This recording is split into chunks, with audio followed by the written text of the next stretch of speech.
राजा श्रेणिक उसका पुत्र क्रोणिक।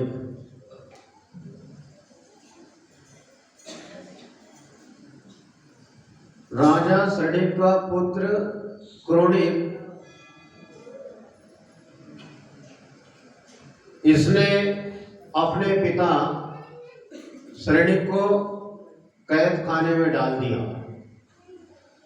कैद खाने में डालने से इसको शांति नहीं मिली। कैद खाने में डालने के बाद रोज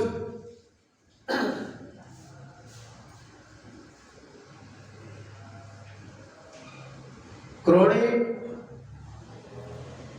नियम से राजा श्रेणिक की पिटाई करता था, उसके ऊपर कोड़े बरसाता था। प्रतिदिन नियम से एक बाप का बेटा इतना निर्दयी होगा कौन बता सकता है। एक बेटा अपने पिता की पिटाई कर रहा है, अपने पिता के ऊपर कोड़े बरसा रहा है, और एक बार नहीं, रोज का काम नियम से कैद खाने में डालकर प्रतिदिन नियम से अपने पिता के ऊपर कोड़े बरसाता है। एक दिन की बात कि क्रोणिक अपने पिता की पिटाई करके लौट रहा था। रास्ते में क्रोणिक की मां मिली तो वह रो रही थी। उसके आंखों में आंसू देखकर क्रोणिक कहता है कि मां, आपके आंखों में आंसू, आपको किसने कष्ट पहुंचाया है? वह कौन व्यक्ति है जिसने मेरी मां के आंखों में आंसू लाए हैं? मां, मुझे उसका नाम बताओ, आप मुझे कारण बताओ कि आप क्यों रो रही हो। तो मां कहती है कि बेटा, जब तुम बहुत छोटे थे उस समय तुम्हारी उंगली में एक फोड़ा हो गया था। और फोड़ा ऐसा वैसा फोड़ा नहीं, कोई फोड़ा फुंसी नहीं, बहुत खतरनाक फोड़ा था। उस फोड़े से पस बहती थी और तीव्र जलन होती थी। तुम रात भर सो नहीं पाते थे बेटा, इतना कष्ट था तुम्हें। उस समय तुम्हारे पिता तुम्हें बहुत संभालते थे, तुम्हारी बहुत चिंता करते थे, रात भर जागते थे कि तुम्हारा कष्ट दूर हो जाए।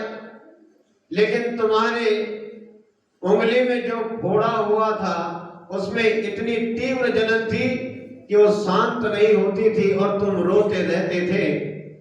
तो तुम्हारे पिता तुम्हारी जिस उंगली में फोड़ा हुआ था वह उंगली वे अपने मुंह में रख लेते थे कि मेरे बेटे को शांति मिलना चाहिए, मेरे बेटे का कष्ट दूर हो जाना चाहिए, मेरे बेटे को किसी प्रकार की तकलीफ नहीं होना चाहिए। इतनी दया करते थे बेटा तुम्हारे पिता। और आज वही बेटा अपने पिता पर कोड़े बरसा रहा है, कैद खाने में डालकर नियम से उनकी पिटाई कर रहा है। बस इसी बात को देखकर, इसी घटना को देखकर, और जब तेरे उंगली में फोड़ा हुआ था तो तेरे पिता उस उंगली को मुंह में दबा लेते थे कि मेरे बेटे को कोई कष्ट ना हो। उसी दृश्य को याद करके बेटा मेरी आंखों में आज आंसू आए हैं।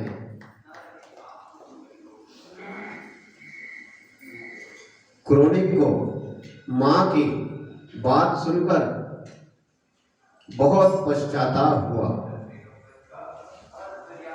इतना पश्चाताप हुआ कि क्रोणिक तुरंत निर्णय लेता है और उल्टे पांव लौट जाता है। सोचता है कि मैंने बहुत बड़ी गलती की है। मेरे पिता ने बचपन में मेरे लिए इतना कष्ट सहन किया है कि मैं रात रात भर रोता था और मेरे पिता रात रात भर जागते थे और जिस उंगली में फोड़ा हुआ था वो उंगली अपने मुंह में रख लेते थे। मैंने बहुत गलत काम किया है। मैंने अपने पिता के ऊपर अत्याचार किए, मैंने अपने पिता के ऊपर कोड़े बरसाए। हे भगवान मुझे क्षमा करना। ऐसा पश्चाताप करते हुए क्रोनिक वापस कैद खाने की ओर लौटता है। कैद खाने के करीब पहुंचने से पहले ही राजा श्रेणिक की दृष्टि अपने बेटे क्रोनिक पर पड़ती है। तो राजा श्रेणिक वैसे ही घबराए हुए था क्योंकि रोज मार पड़ती थी, रोज कोड़े बरसते थे उनके ऊपर। तंग आ गया था मार खाते खाते। यदि कैद खाने से बाहर होता तो कहीं भाग जाता, जंगल में चला जाता, लेकिन कैद खाने में बंद करके मारा जाता था, पिटाई होती थी। तो दूर से ही अपने बेटे क्रोनिक को देखकर राजा श्रेणिक को घबराहट हुई। ऐसी घबराहट हुई कि राजा श्रेणिक क्रोनिक को देखकर सोचता है कि ये दुष्ट पापी फिर मुझे मारने के लिए आ रहा है। अभी तो मेरी पिटाई करके गया है, मुझ पर कोड़े बरसा कर गया है, फिर लौट कर आ रहा है। उसको दूर से देखकर राजा श्रेणिक के मन में ऐसे भाव आए कि देखो तो अभी मार कर गया है, फिर मारने के लिए आ रहा है। राजा श्रेणिक घबरा जाता है और क्रोनिक कैद खाने के गेट तक पहुंच भी नहीं पाता है। 2-4 कदम दूर ही है। उस समय राजा श्रेणिक घबराकर क्रोनिक से डर के कि और यह मेरी पिटाई करेगा, मुझ पर कोड़े बरसाएगा, तो राजा श्रेणिक उस लोहे के दरवाजे से, लोहे के दरवाजे की सलाखों को पकड़ते हैं और उस लोहे के दरवाजे के ऊपर अपना माथा, अपना सिर पटक पटक के मर जाते हैं। घबरा कर, डर करके लोहे के दरवाजे से सिर टकराकर अपने प्राण दे देते हैं।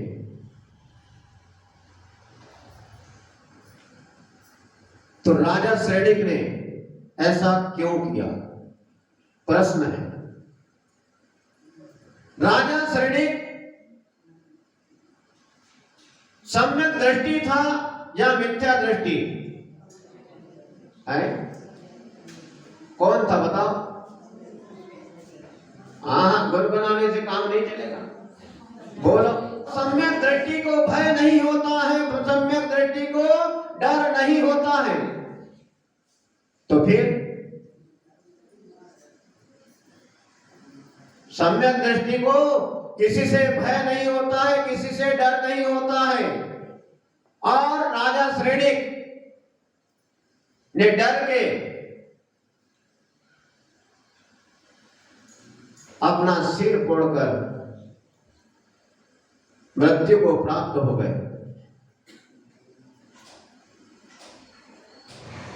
समय सार ग्रंथ में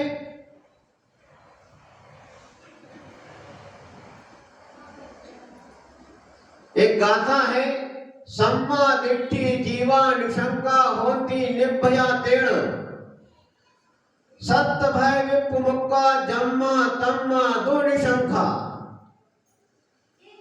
सम्यक दृष्टया जीवा, सम्यक दृष्टि जीव, सम्यक दृष्टया जीवा का मतलब सम्यक दृष्टि जीव निशंका भवन्ति, निशंक होते हैं। सम्यक दृष्टि जीव कैसे होते हैं? निशंक होते हैं। तेण निर्भया, तेण यानी इसलिए, इस कारण निर्भया यानी निर्भय है। और सस्मात, यस्मात, यस्मात मतलब चूंकि वे सप्त भय विप्रमुक्तः, सप्त भय से मुक्त होते हैं, सम्यक दृष्टि जीव निशंक होते हैं, इसी कारण वे निर्भय हैं, क्योंकि वे सप्त भय से रहित है। तस्मात् निशंकः, इस कारण वे निशंक है। सम्यक दृष्टि आत्म स्वरूप में निशंक होने से निर्भय है और निर्भय होने से निशंक है, सप्त भय से रहित है। लेकिन यहां पर प्रश्न है कि कौन सा सम्यक दृष्टि सात भयों से रहित होता है। तो आचार्य कुंद स्वामी समय सार ग्रंथ में कहते हैं कि वीत राग चारित्र का अविनाभूत निश्चय सम्यक दर्शन से सहित अप्रमत्त वीत राग दिगंबर गुणी सात भयों से रहित होता है। ये बात हमें समझना चाहिए। तो राजा श्रेणिक सम्यक दृष्टि था,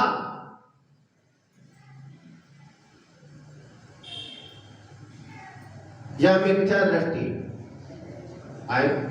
अरे तुम्हारे जैसे तो भाई लोटे में पेदी नहीं है। अरे अभी के अभी लुढ़क गए। सम्यक दृष्टि था या मिथ्या दृष्टि? तो कहते हैं कि राजा श्रेणी सम्यक दृष्टि था। आप बताइए राजा श्रेणी को भय था या नहीं था? तो फिर तो तुम्हारे घर की दुकान है, थोड़ी देर में सम्यक दृष्टि, थोड़ी देर में मिथ्या दृष्टि। बात समझने की है कि राजा श्रेणी को भय था या नहीं? तो बोले था। और कोई कहता है कि नहीं था, तो कह देना तो बहुत सरल है, उसको भय नहीं था। जैसे सम्यक दृष्टि था, अब उसको भय नहीं था, तो कह देते हैं कि नहीं, उनको कोई भय नहीं था। तो फिर उसने अपना सिर लोहे के दरवाजे से मारकर क्यों मर गया? प्रश्न है, क्यों मर गया? क्योंकि सम्यक दृष्टि था, छायक सम्यक दृष्टि था, और छायक सम्यक दृष्टि को भय नहीं होता है, तो फिर क्यों मर गया? तो छायक दृष्टि सम्यक दृष्टि कोई जरूरी नहीं है। इसमें हमें समझने की आवश्यकता है कि सराग सम्यक दृष्टि और वीतराग सम्यक दृष्टि। तो सराग सम्यक दृष्टि निशंक होता है, सात तत्वों पर उसे विश्वास होता है, लेकिन सप्त भय से वो रहित होता है, सात भयों से रहित होता है। और वीतराग सम्यक दृष्टि उसको भय नहीं होता है। जैसे हमारे सामने राजा श्रेणी और भरत चक्रवर्ती दो उदाहरण हैं कि राजा श्रेणी ने अपने ही बेटे के भय से कि मेरे को फिर मारेगा, मेरी पिटाई करेगा, इस भय से अपना सिर लोहे के दरवाजे से टकराकर मारकर मर गया। और भरत चक्रवर्ती ने भय के कारण अपने ही भाई बाहुबली के ऊपर चक्र चला दिया था। तो भय था कि नहीं? वो भी था एक समय। लेकिन यहां पर हमें समझना है कि सराग सम्यक दृष्टि को इन कारणों से भय होता है, लेकिन तत्वों पर उसे शंका नहीं होती है। वीतराग सम्यक दृष्टि और सराग सम्यक दृष्टि में हमें अंतर समझना चाहिए। वीतराग सम्यक दृष्टि सात भय से रहित होता है, उसको सप्त भय नहीं होते हैं। और सराग सम्यक दृष्टि ये सात भय से सहित होता है। और आपको 7 भय कल हमने बताए थे क्या? सप्त भय। तो 7 भय यानी 7 प्रकार के भय कौन कौन से हैं? तो पहला है इहलोक भय, दूसरा है परलोक भय, और तीसरा है अत्राण भय। अत्राण मतलब अरक्षा भय। और चौथा है अगुप्ती भय, पांचवा है मरण भय, और छठवा है वेदना भय, और सातवां है आकस्मिक भय। तो यह लोक भय, यह लोक भय किसे कहेंगे?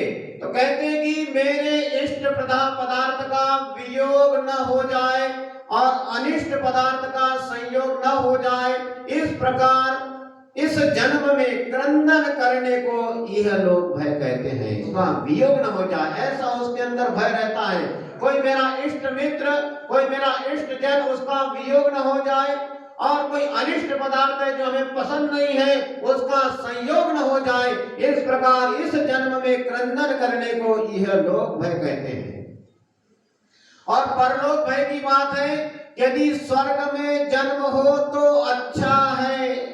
आदमी सोचता है परलोक भय की बात, यदि मेरा जन्म स्वर्ग में हो तो अच्छा होगा, मेरी दुर्गति नहीं होना चाहिए, मेरा दुर्गति में जन्म नहीं होना चाहिए, नरक में, तिर्यंच में, ऐसे स्थानों पर मेरा जन्म नहीं होना चाहिए, इत्यादि प्रकार से हृदय में आकुलता पैदा होना, हृदय में आकुलता होना, हृदय का आकुलित होना परलोक भय कहलाता है। नरक में नहीं जाना, तिर्यंच में नहीं जाना है, स्वर्ग जाना अच्छा है, ऐसा चिंतन करता है तो ये ऐसा हृदय आकुलित होता है कि मेरा दुर्गति में जन्म ना हो, ऐसा विचार करता है तो परलोक भय है। और अरक्षा भय के लिए कहते हैं कि वर्तमान पर्याय का नाश होने के पहले उसके विनाश की शंका होना। अभी जो वर्तमान पर्याय मिली है हमें, इसका नाश होने से पहले ही शंका हो जाती है कि उसको मैं कैसे सुरक्षित रख सकूं। अभी ठंडी आ गई है, कान में टोपा, गले में मरमर, मरमर क्या बोलते,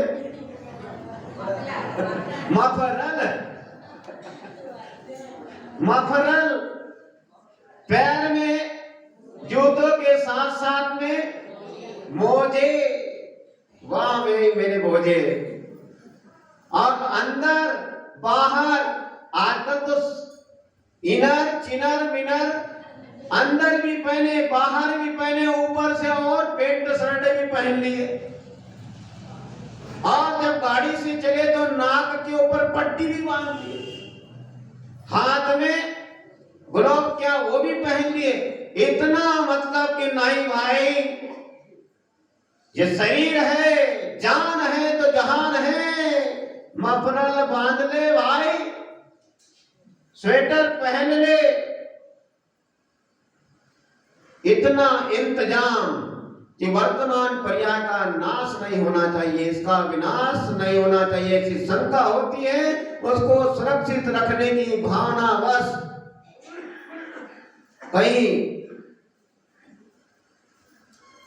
यह पर्याय नष्ट न हो जाए, ऐसी कल्पना होती है, वहां पर अरक्षा अत्राण भय होता है।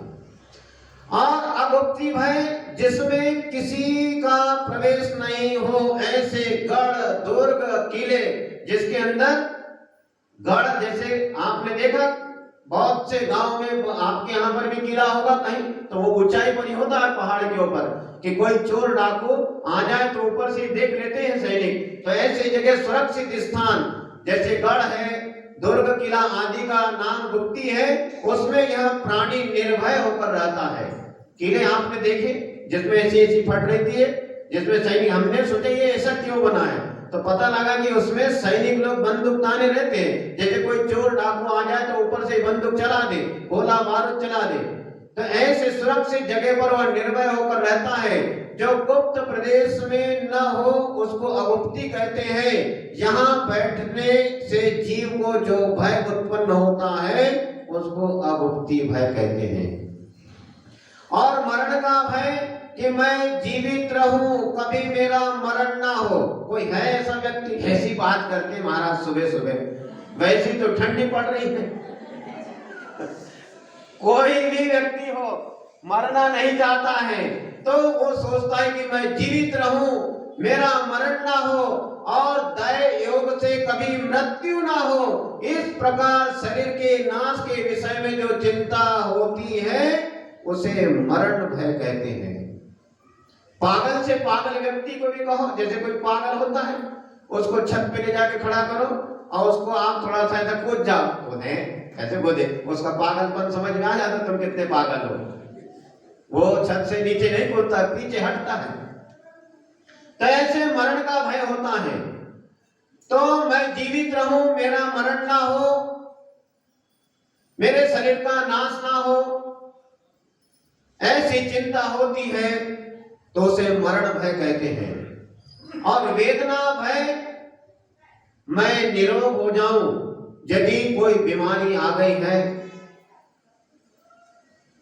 तो निरोग हो जाऊं, मैं कौन सी दवाई खाऊं, कौन से डॉक्टर को दिखाऊं, कौन से वैद्य को दिखाऊं जिससे मेरा रोग दूर हो जाए और मैं निरोग हो जाऊं, कभी भी मुझे वेदना ना हो। ऐसे भाव करता है कि कभी भी मुझे कष्ट ना हो। इस प्रकार की मूर्छा और बार बार चिंतन करने को वेदना भय कहते हैं। और आखिरी है आकस्मिक भय। किसे कहते हैं? तो आकस्मिक भय अकस्मात भयानक पदार्थ से या किसी कारण से प्राणी को जो भीति उत्पन्न होती है उसे आकस्मिक भय कहते हैं। अकस्मात आप चले जा रहे हैं, जंगल का रास्ता है, जंगल के रास्ते से आप जा रहे हैं और सामने से खूंखार जंगल का राजा कोई टाइगर शेर आपके सामने आ जाए तो क्या होगा?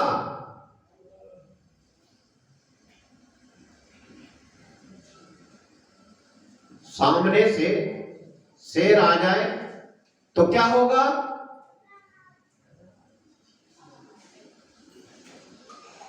अरे सामने से शेर आ जाए तो क्या होगा? अरे आप भी हंसोगे जब सामने से शेर आ जाए तो आगे से गीली और पीछे से पीली हो जाती है, सबसे पहली बात। उसके बाद तो वो जो करेगा तो वही करेगा। शेर घबराहट नाम सुनकर और सामने आ जाए तो हाल के बेहाल हो जाते हैं। तो ऐसा भय होता है। अचानक सामने आ गया शेर तो अब क्या होगा? लेकिन बहुत बार ऐसा होता है। सम्य शिखर जी की वंदना करते हुए पूज्य गुरुदेव और हम लोग साथ में, तो मैं थोड़ा आगे निकल गया तो श्री आदिनाथ भगवान की टोक से लेकर आगे शंभुनाथ भगवान की ओर टोक करते हुए अभिनंदन नाथ भगवान की टोक पर जाना था। तो बीच में वासुपूज्य भगवान की टोक के लिए जो टर्न होता है तो आड़ में अब हम चले जा रहे हैं। हमने सोचा चलो अपन तो चलो, वैसे भी तो 15-20 वंदना अकेले में किए तो गए, तो सामने कम से कम 8-10-12 बंदरों का झुंड और बड़े बड़े लाल लाल मुंह के बंदर। अब हमने बोला अब तुम्हारी परीक्षा होगी, अब क्या होगा?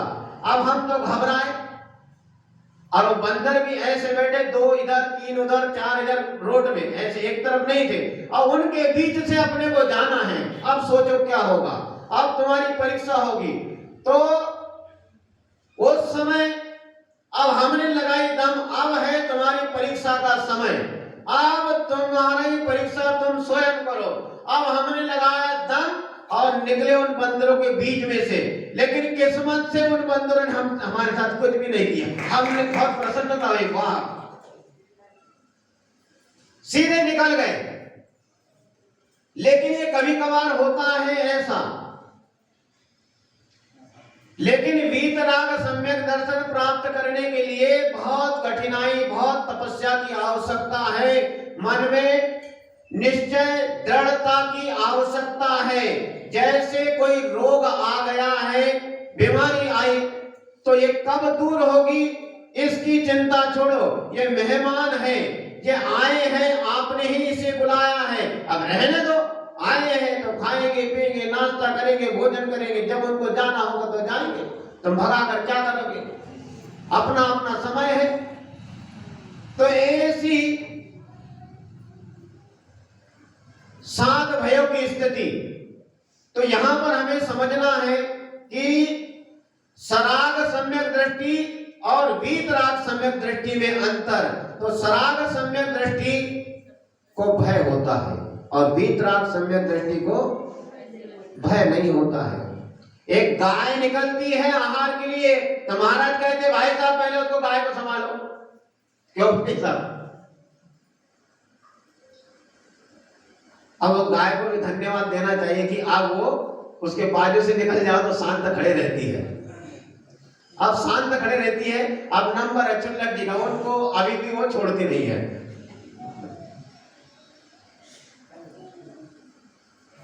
ये साथ-साथ देखने का दृश्य है सामने। तो सराग सम्यक दृष्टि है, उसको तो भय होता है, लेकिन तत्वों के प्रति वो निशंक होता है। और वीतराग सम्यक दृष्टि, उसे सत्य भय नहीं होते हैं, सत्य भय से रहित भी होता है और तत्वों पे श्रद्धा तो होता ही होता है। तो वीतराग सम्यक दृष्टि और सराग सम्यक दृष्टि। तो वीतराग सम्यक दृष्टि हमारे 5 पांडव मुनिराज, जिनको दुर्योधन के भांजों ने, दुर्योधन के भांजा, उसने गरम गरम लोहे के आभूषण पिराए 5 पांडव मुनिराजों के लिए। युधिष्ठिर, भीम, अर्जुन, नकुल, सहदेव और हो गए, हाँ 5 हो गए। इन 5 पांडवों को गरम गरम लोहे के आभूषण पहनाए जा रहे थे, लेकिन उन पांडव मुनिराजों ने ये नहीं कहा कि ये क्या कर रहे हो। हाँ, दृढ़ता के साथ में और ध्यान में संलग्न हो गए। शरीर धूं धूं करके जल रहा है, लेकिन उपसर्ग करने वाले के प्रति भी उन्होंने अपने मन में द्वेष भाव नहीं लाया और ऐसे उपसर्ग को सहन किया। डर के भागे नहीं कि भागो यहां से। अभी तो युधिष्ठिर को इसने गरम गरम आभूषण पहनाए हैं। भीम, अर्जुन, नकुल, सहदेव चाहे तो भाग जाते थे, लेकिन नहीं, वहीं अड़ेग अपने तपस्या में लीन रहे और वो उपसर्ग करने वाला उपसर्ग करते रहा। ये पांचों पांडव मुनिराज सप्त भय से रहित थे, घबराए नहीं। सुकुमार मुनिराज, सुकौशल मुनिराज, ये वीतराग सम्यक दृष्टि थे। वीतराग चारित्र का अविनाभूत निश्चय सम्यक दर्शन से सहित थे। और राजा श्रेणी सराग सम्यक दृष्टि था, उसे भय था, तत्वों के प्रति उसे शंका नहीं थी, लेकिन भय था। इसीलिए तो लोहे के दरवाजे पर सिर टकराकर मरण को प्राप्त हो गया। आज हमें ऐसे गहरे विषय पर चिंतन करना चाहिए, समझना चाहिए। और आज का ये युग विज्ञान का युग है, चारवाक का युग है। खाओ पियो कस्तूरचंद गेवरासा, टाइम हो गया है और मौज करो। भले ही उधार लेना पड़े, उधार लेकर घी पियो, लेकिन खाओ पियो और मौज करो। आज का ऐसा समय है, ये विज्ञान का युग है। लेकिन नहीं, इस धर्म चर्चा से हमें थोड़ा अपने विषय में, अपनी आत्मा के विषय में, अपने परमात्मा के विषय में थोड़ा चिंतन करना चाहिए।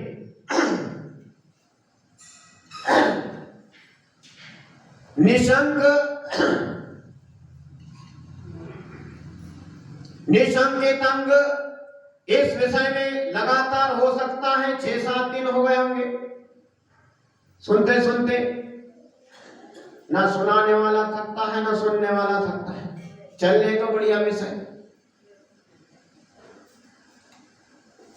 निशंक अंग सम्यक दर्शन का पहला अंग है और इसमें विषय विशेष रूप से सराग सम्यक दृष्टि, वीतराग सम्यक दृष्टि, इनकी विशेषता, इनके लक्षण, इसमें अंतर, इसे सुनकर हमें थोड़ा चिंतन करना चाहिए और अपने आत्मा और परमात्मा के विषय में भी थोड़ा चिंतन करना चाहिए। और ये विज्ञान का युग है, इसमें तो प्रैक्टिकल करके बताना होता है। कोई मानने के लिए तैयार नहीं होता है कि आत्मा है या नहीं, परमात्मा है या नहीं। जो धर्म कार्यों में संलग्न रहते हैं, धार्मिक कार्य क्रियाकलाप करते रहते हैं, चिंतन करते हैं, मनन करते हैं, ध्यान करते हैं, वे लोग तो समझते हैं। लेकिन अधिकांश लोग कहते हैं कि कहाँ की आत्मा और कहाँ का भगवान और कहाँ का परमात्मा, कहाँ की बात करते हैं। आप अपने बेटे को ही नहीं समझा पाओगे। आपका बेटा आपसे पूछे कि पिताजी आत्मा है या नहीं और परमात्मा है या नहीं, तो आप बता सकते हैं? क्यों कल्लू? नहीं। एक राजा और एक मंत्री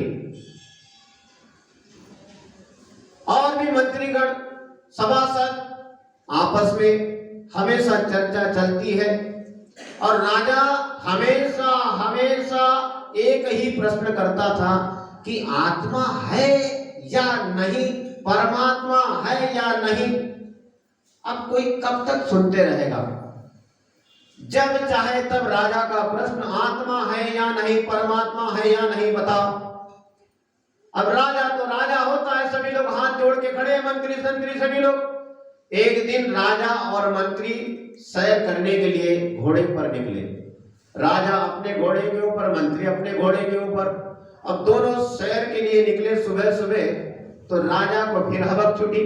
तो राजा कहता है मंत्रीवर, ये तो बताओ, बहुत दिन हो गए हैं, बहुत दिन हो गए हैं, आत्मा है या नहीं, परमात्मा है या नहीं, इसका निर्णय हो नहीं पा रहा है। मंत्री ने भी सोचा कि आज तो फाइनल हो ही जाए, इस प्रश्न से मुक्ति मिल जाए। तो मंत्री राजा से कहता है कि राजन, यदि आप घोड़े से नीचे उतरो तो हम बता सकते हैं। तो राजा प्रसन्न हो गया, वाह बहुत अच्छी बात है, इसमें कौन सी बड़ी बात है, घोड़े से नीचे ही तो उतरना है। राजा नीचे उतरा, मंत्री भी नीचे उतरा और मंत्री ने कहा कि राजन, आत्मा है या नहीं, परमात्मा है या नहीं, इसे जानने से पहले, इसका उत्तर मैं बताऊंगा उससे पहले राजन हाथ जोड़ के विनती है, प्रार्थना है, आपके चरणों में बारंबार नमस्कार है, मेरी गुस्ताखी माफ हो। मतलब मैं जो गलती करूं पहले क्षमा मांग रहा हूं। तो राजा ने कहा ठीक है, गुस्ताखी माफ होगी। मंत्री ने चाबुक उठाई और राजा के ऊपर 1 2 3 4 सटासट चाबुक लगाई। अब राजा अरे रे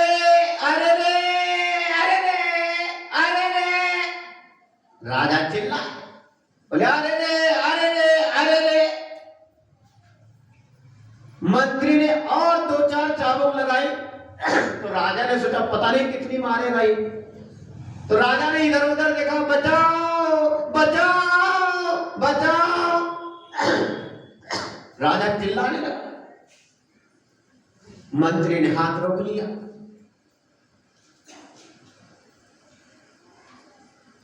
अब मंत्री पूछता है राजा से, राजन आपको आत्मा और परमात्मा का पता चला? बोले क्या पता चला, तुम तो चाबुक के ऊपर चाबुक मारे जा रहे हो। अब दोस्ती तो राजन सुनो, आत्मा और परमात्मा आपने पूछा, जब मैंने आपको 1 2 3 4 चाबुक मारी तब आप क्या कह रहे थे? बोले अरे रे अरे रे अरे रे। तो बोले राजन ये अरे रे एक तुम्हारे मुंह से पीड़ा रूपी आवाज, पीड़ा की आवाज, कष्ट की आवाज, दुख की आवाज जो आ रही थी अंदर से, वो है आत्मा। और जब आप को मैंने और चाबुक मारी तो आप कहने लगे कि बचाओ बचाओ बचाओ, आप सहयोग के लिए बुलाने लगे, तो ये है परमात्मा। जिसमें आप बुला रहे थे वो है परमात्मा, और आपके अंदर से जो कष्ट भरी आवाज आ रही थी वह है आत्मा। तो आज का समय ऐसा प्रैक्टिकल करके बताने का समय है, ये विश्वास नहीं करता है। लेकिन हमें अपने ग्रंथों के ऊपर, अपने देव शास्त्र गुरु के ऊपर विश्वास करने की आवश्यकता है और सम्यक दर्शन प्राप्त करने की आवश्यकता है। सम्यक दर्शन एक बार प्राप्त हो गया तो मोक्ष लक्ष्मी का रास्ता खुल जाता है। इसी मंगल भावना के साथ आज यही विराम लेते हैं कि सभी का जीवन मंगलमय आनंदमय बने। परम पूज्य गुरु आचार्य श्री उदार सागर जी महाराज की